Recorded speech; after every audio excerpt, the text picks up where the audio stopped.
Hey everybody, it's Anchorman here, back with another episode of Top Shelf for you guys today. Thank you for stopping by, and be sure to check out all the rest of our really cool stuff going on over on TICGN and the rest of this channel. We got a lot of good shows, you should definitely check them out.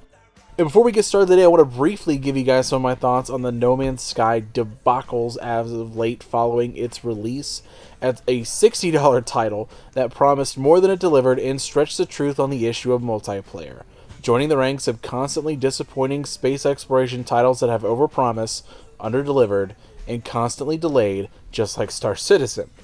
All I have to say on this is, Elite Dangerous is for sale for $30 via Xbox and PC. You might want to give that one a try. Today I want to talk to you guys about a factor that to some extent begins with Xbox, but ultimately plagues the rest of the gaming community: remastered games. Now, it's no mystery that I'm not a fan of remastered games, and I've said on numerous occasions that I've been against them. And like I said years ago, some remastered games can be justified, like if the game released around 10 years ago, like Gears Ultimate Edition, or is considered a classic, like Bioshock Collection, or even if it's offering just a great value for the upgrade, like Master Chief Collection. But my issue largely stems from the games that either don't need to exist, like Prototype 2, or are trying to exploit its nostalgia status for extra cash.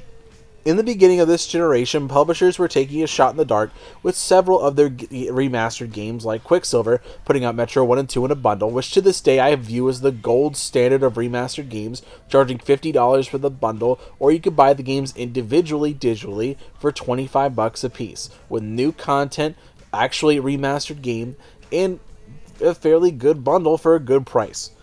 Or are there games that were just released in 2013 looking for an extra buck, like Tomb Raider Definitive Edition?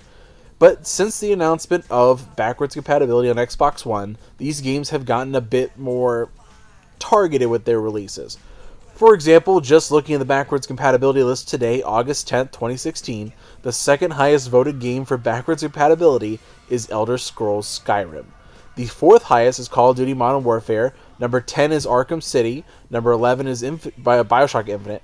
All these games have been cleared for remastered games in the coming year. While Arkham City and Bioshock Infinite aren't being sold separately, they are a part of a collection. Skyrim and Modern Warfare will retail for at least $60, because currently you have to buy Infinite Warfare to play Modern Warfare Remastered, so it's part of the price. Developers are targeting the backwards compatibility list to ascertain interest in which games to remaster. While this act itself is not a bad thing, they are doing so to avoid actually releasing these games on backwards compatibility, to squeeze a few more dollars from the consumer. Now, you may be able to overlook this, as for the most part these games are considered classics or about 10 years old, so let's take a look at the biggest offender of price gouging: remastered games, Activision. Activision re-released a port of Deadpool last year for $50, tried to con us in with the remastered Prototype Collection for $40 for each game individually.